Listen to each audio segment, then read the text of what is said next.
Mercedes' shocking accusation at Red Bull. So we're gonna be going through that and 5 other stories in today's video. So make sure to like this video, and if you want more Mercedes news content like this, make sure to subscribe to the channel hitting that red button down below. The first story is Mercedes' George Russell calls out Red Bull for sandbagging and cheating. George Russell reckons Red Bull is holding back its Formula One car and is almost embarrassed to unleash its full potential after Max Verstappen continued his team's 100% winning start to 2023. Verstappen overcame a poor first lap in the Australian Grand Prix that dropped him behind the 2 Mercedes cars of Russell and Lewis Hamilton to score his second victory of the season. Russell led early on but was removed from contention after pitting during a safety car period that turned into an ill-timed red flag, which left Hamilton leading Verstappen at the restart. For sure they're holding back, Russell told BBC Radio 5 Live. They're almost embarrassed to show their full potential because the faster they seem globally, the more the sport is going to try to hold them back somehow. Realistically, they probably have 7/10 advantage over the rest of the field. I don't know what the pace difference looks like at the moment, but Max has got no reason to be pushing, and nor has Red Bull. They have done a really great job. We can't take that away, and we clearly have to up our game. Red Bull team boss Christian Horner said the way Verstappen built his lead instantly was exaggerated by a Hamilton mistake,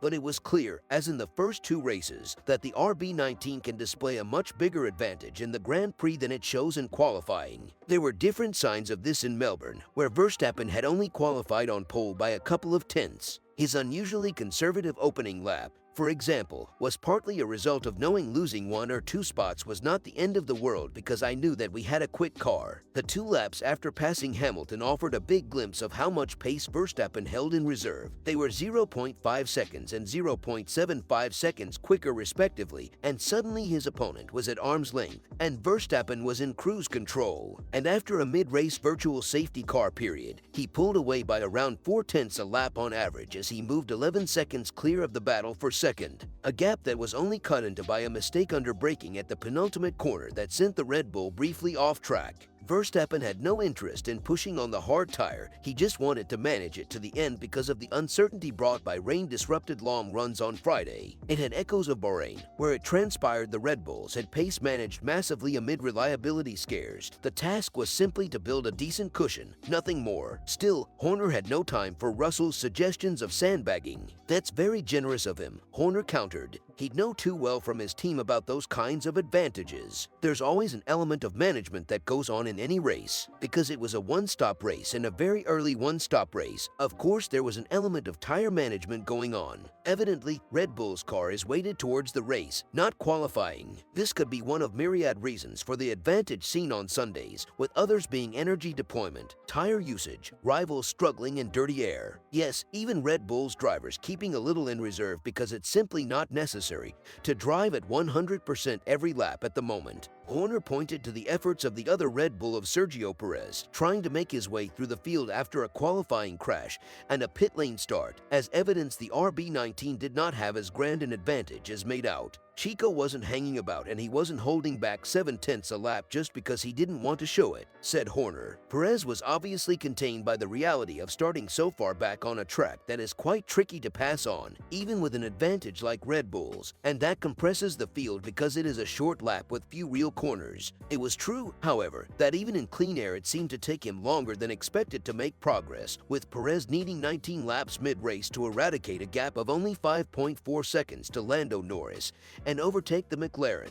But Perez was also just not comfortable in the RB19 throughout the weekend, and it seems the likelier explanation that his performance was simply well adrift of what the car was really capable of. Returning to Russell's point, it would not be the first time in F1 history a team has been wary of letting on just how far in front it is. The second story is Hamilton details huge steps he took to clinch Mercedes' title glory. Lewis Hamilton has revealed how working closely with engineers and benefiting from experience and calmness helped fuel his quest for Formula One success. The Mercedes superstar has clinched a record-equaling 7 world titles during his trophy-laden spell with the heavyweight constructor, but has freely admitted to having undergone personal changes over his years of racing. Asked to detail the strides that have helped him progress from a raw, fresh-faced driver to the skillful veteran still plying his trade at the top today, Hamilton singled out his ability to deal with setbacks. A lot of it has been done in the background, in processes in the background, he told Fox Sports Australia. So, how I engage with engineers, how I'm able to extract what I need from all the different sections, different departments. I think the bouncing back scenario, particularly when I was younger, I'd have a bad race and you couldn't talk to me for days. I was in such a dark place, so being able to recover. The past is the past. I can't change that. What I can change is how I move forwards. That was a huge step for me. The physicality side of it, how you eat, how you prepare, time management, understanding of tires. I understand the car so much more now than I did when I first got here. For example, I was at the mercy of the engineers around me. I can dictate a huge amount. I can say, hey guys, this is the direction we need to go. I can do that now. I know what I need in the car in order to be able to extract my performance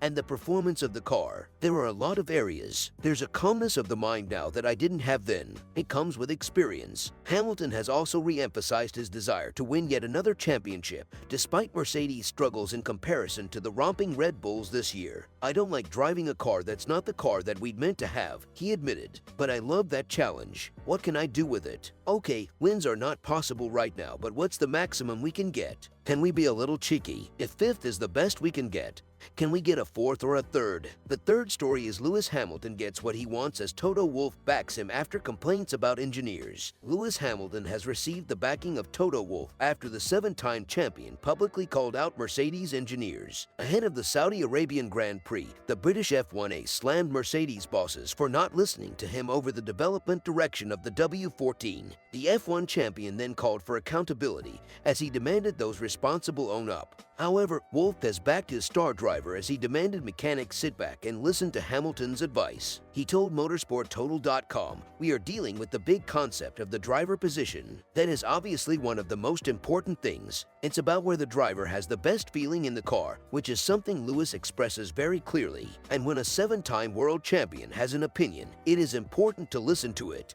After rival Aston Martin emerged as Red Bull's main threat in the Bahrain and Saudi Arabian Grands Prix, it was Mercedes that took the challenge to phone as current pace setter in Melbourne. George Russell secured a spot on the front row and led the early stages ahead of the first safety car period, while Lewis Hamilton then briefly took over at the front before Max Verstappen blasted past on his way to victory. But while Red Bull remains a clear step in front right now, Hamilton's ability to hold off Fernando Alonso's Aston Martin for the duration was clear evidence of promise and progress for the Brackley-based squad. The form of the weekend showed the gains that Mercedes has made with its W14, with Russell in particular feeling that he is now at one with how the car is performing. "I felt like Saudi was probably on par with my best race weekend in F1, along with probably Brazil last year," he said. "And again this weekend, I feel really comfortable in the car. The team are giving me the right tools and we get the setup in the right window week in, week out. We're ticking all the boxes. I feel like there's nothing really more that we can be doing." But while this progression bodes well for Mercedes battling for podium finishes from here on in, equally it is mindful of two aspects about its Australian GP form.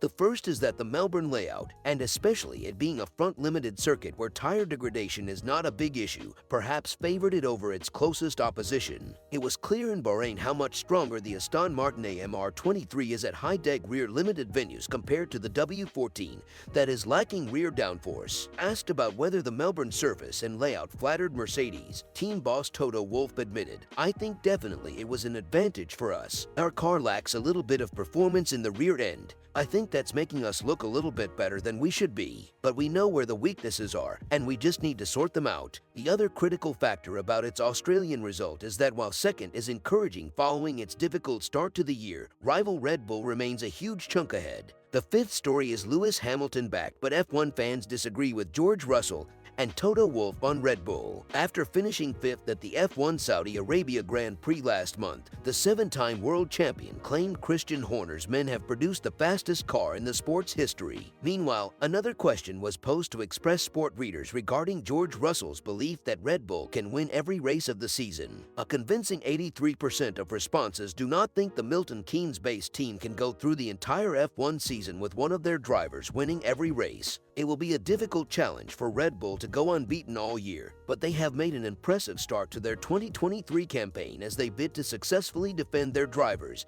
and constructors titles. Mercedes team principal Toto Wolff agreed with Russell's sentiments that Red Bull could win every race this year. With my sporting aspirations, it was bad to see our deficit, Wolff told Austrian publication OE24. We don't want to finish second, we want to win. But there is a team miles ahead. They are playing with the competition. They don't even have tire wear. After the first Grand Prix, I also believe that they will win every race this year. After Verstappen tore through the field from 15th place to finish second in Saudi Arabia, along with the speed they showed Bahrain and Australia earlier today, Hamilton marveled at the car Red Bull has put together for the season. I have definitely never seen a car so fast, Hamilton said last month. When we were fast, we were not that fast. It is the fastest car I have seen, especially compared to the rest. I don't know how, but he came past me with some serious speed and I didn't even bother to block him because there was a massive speed difference.